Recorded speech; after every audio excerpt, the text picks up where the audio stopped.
బుద్ధి చెప్పి ఎండలకు ఎవరైనా పనులు చేస్తున్నా, ఎండలకు ఎవరైనా తిరుగుతున్నా, బాబు దీని వల్ల నష్టం జరుగుతుంది, వడదెబ్బ ఉంటుంది, వాంతులు వేదులు అవుతాయి. అవసరమైతే మన శరీరంలో ఉన్నటువంటి నీటి శాతం బయటికి వెళితే, రక్తంలో ఉన్న నీటి శాతం బయటికి వెళ్తే రక్తం గుండెకు సరఫరా కాక గుండె ఆగిపోతుంది. ఇట్లాంటి పరిస్థితి ఉంటే కనుక చనిపోయే ప్రమాదం ఉంది కనుక ఈ ఎండల నుంచి మీరు అందరూ కూడా రక్షణ పొందండి అని చెప్పేసి అందరికీ కూడా తెలియజెప్పాలని చక్కని పాటతో మేము ముందుకు వస్తున్నారు. చూద్దాం.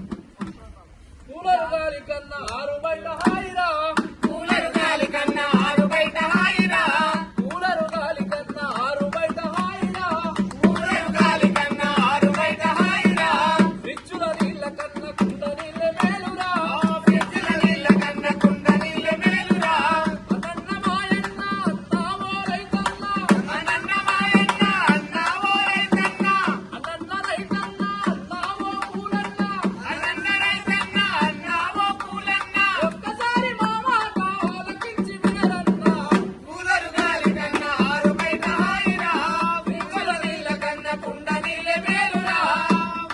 మరి ఈ విధంగా మరి చాలా మంది ఏం చేస్తారంటే ఇంట్లో ఉడకడ పోస్తున్నా అట్లే ఫ్యాన్ గాలికుంటారు, అట్లే కూలర్ గాలికుంటారు.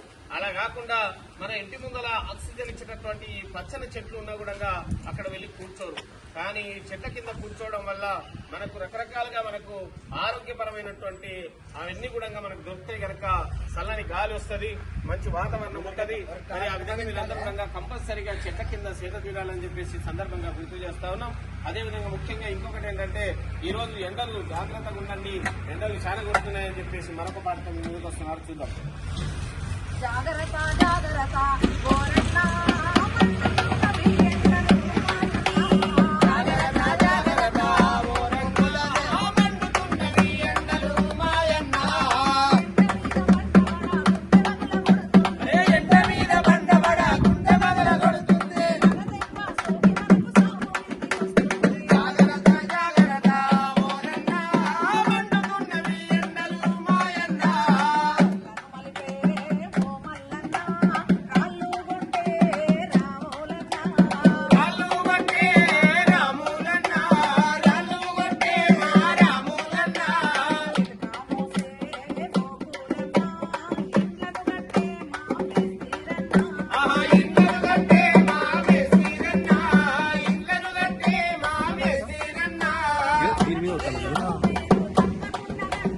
కలుగురు మారు